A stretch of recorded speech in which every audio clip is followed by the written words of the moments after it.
Poznáte to určite tiež. Snažíte sa svoje auto umyť do dokonalosti a v tom? A preto sa pýtam, je to náhoda, alebo naozaj mieria? Tak ja si myslím, že mieria na modré autá. Najviac to schytávajú modré autá. Ale môže to byť aj náhoda, aj podľa fare možná tež, no. Že kedy to tam auto väčšinou stojí, no tak môže sa stať, že preletí a stane sa. Ide o pomstu? Náhodu? Alebo je vtáctvo tajomným spôsobom priťahované farbou aut? To sa pre vás pokúsime zistiť.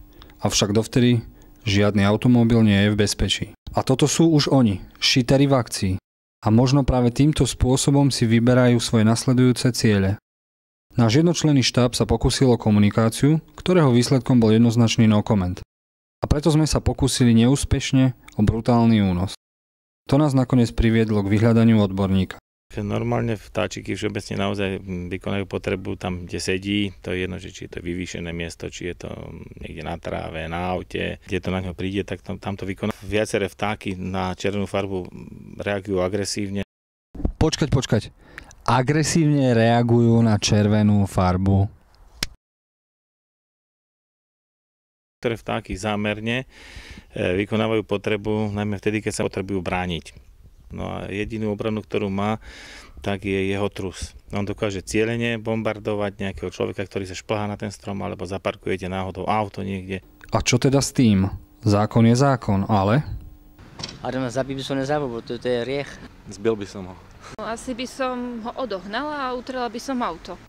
Ja za seba by som odporúčal alternatívne riešenie, tzv. Tieňový výprask. Vtákom neublíži a vy aspoň trochu vypustíte paru.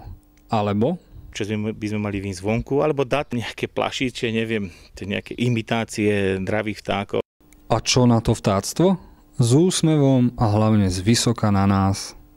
Čo nám teda ostáva? Určite si nekupujte auto červenej farby a ak už auto červenej farby máte, tak použite akéhokoľvek strašiaka.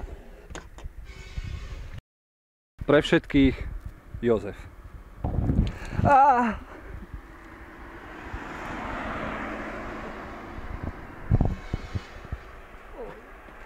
Zabijem.